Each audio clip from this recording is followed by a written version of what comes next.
Mendengar nama sego jangkrik, jangan membayangkan terbuat dari jangkrik ya. Nasi jangkrik cuma sekedar nama. Kenyataannya terbuat dari daging kerbau yang diolah seperti gulai berkuah kental.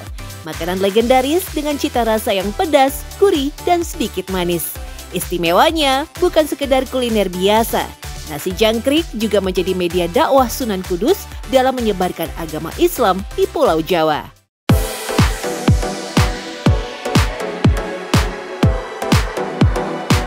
Tak begitu sulit mencari kuliner nasi jangkrik di daerah Kudus, Jawa Tengah yang syarat dengan warisan peradaban Islam. Berjarak sekitar 2 km dari Menara Kudus, berdiri warung dengan menu otentik sego jangkrik. Sego jangkrik atau nasi jangkrik Siti Mahmudah memiliki warisan resep turun-temurun hingga generasi ketiga. Daging kerbau yang digunakan lebih empuk karena dipelihara layaknya hewan ternak, bukan kerbau yang dimanfaatkan untuk membajak sawah. Berbeda dengan daging sapi, serat kerbau lebih halus dibandingkan serat sapi yang lebih besar. Dari segi rasa, daging kerbau punya cita rasa manis dan gurih dibandingkan daging sapi. Proses pembuatannya ternyata tidak sebentar. Butuh waktu 3 jam lamanya. Memasak dengan kayu bakar pastinya memberikan aroma lebih wangi dan matang merata. Dari cerita yang berkembang, penamaan nama jangkrik lantaran masakan sang istri Sunan Kudus yang begitu lezat. Kala itu, nasi yang dibungkus daun jati membuat Kiai Telingsing, tokoh penyiar Islam di Kudus, terkesan saat menyantapnya. Hingga berucap, jangkrik enak tenan. Ungkapan berbahasa Jawa yang menguatkan masakan terlalu enak. Sejak saat itulah, masakan spesial sang istri Sunan Kudus dinamakan nasi jangkrik. Ibu, yang menjadi ciri khas dari nasi jangkrik ini sebenarnya terletak pada bumbu yang mana? Bumbunya kencur.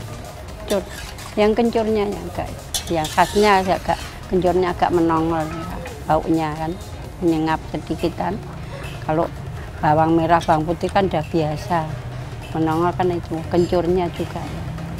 Agak bau. Coba rasain kan beda. Kalau rendang pakai kencur, kayak kunyit kan sedikit. Kalau ini kan banyak kencurnya.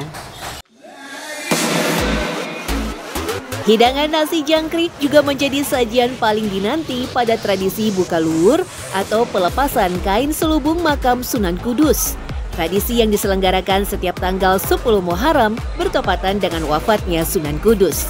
Saking istimewanya, biasanya puluhan ribu bungkus nasi jangkrik dibagikan pada warga yang hadir.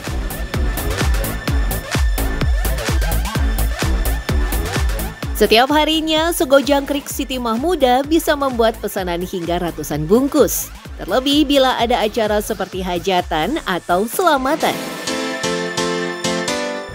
Yang menjadi unik dari nasi jangkrik ini adalah penggunaan daun jati sebagai pembungkusnya. Ini dipercaya bahwa aroma daun jati akan menambah cita rasa atau ciri khas dari nasi jangkrik ini sendiri. Dan ketika dibawa pulang, dia akan lebih tahan lama ya Bu dari penggunaan daun biasanya. Ini sudah ya Bu ya? Selain nasi jangkrik, ada juga kuliner daging kerbau lain yang menjadi media dakwah Sunan Kudus. Dengan rasa yang otentik, tak kalah menarik. Ya, soto kerbau alias soto Kudus. Warung Bu Jatmi menjadi salah satu warung legendaris yang masih eksis. Daging kerbau yang dipilih yang usianya tidak terlalu tua. Karena semakin tua, dagingnya semakin keras dan perebusannya menjadi semakin lama. Selain itu, biasanya bagian paha yang utama karena dagingnya lebih banyak serta lebih padat. Pada dandangan, kaldu dan rebusan daging yang berisi hampir 40 kg tampak berwarna pekat namun tetap bisa digunakan berkali-kali. Kita pakai gula Jawa sama garam ya. Jadi untuk kaldunya jadi bisa kelihatan coklat, terus dagingnya juga kelihatan cantik coklat gitu Mbak. Jadi bisa meresap di dagingnya. Di Kudus sendiri, ketersediaan kerbau melimpah, tidak perlu didatangkan dari luar kota. Pemilihan daging kerbau bukan tanpa sebab. Saat syiar Islam, Sunan Kudus mengajarkan kurban pada masyarakat Kudus. Namun kala itu, masyarakat Jawa banyak yang menganut kepercayaan Hindu dan menganggap sapi adalah hewan yang suci dan dipuja. Sapi melambangkan kehidupan, kemakmuran, dan keagungan. Sehingga dalam berkurban, Sunan Kudus tidak menganjurkan masyarakat untuk menyembelih sapi, tetapi menggantinya dengan kerbau sebagai bentuk toleransi dalam penyebaran Islam di tanah Jawa. Sejak saat itulah, kuliner dari kota Kudus terkenal dengan penggunaan daging kerbaunya. Meski sapi sudah bebas dikonsumsi, hingga kini masyarakat Kudus sudah terbiasa mengonsumsi daging kerbau. Kalau tadi nasi jangkrik direproduksi oleh Menara, menyampaikan pesan bahwa sikap toleransi. Nah, masyarakat umum menyampaikan pesan itu melalui soto yang bahannya juga tidak daging sapi. Setelah Islam menjadi agama mayoritas di kota Kudus, pelarangan menggunakan daging sapi memang telah memudar. Seiring berjalannya waktu, penggunaan bahan daging menyesuaikan selera, bisa dengan daging ayam, bahkan daging sapi.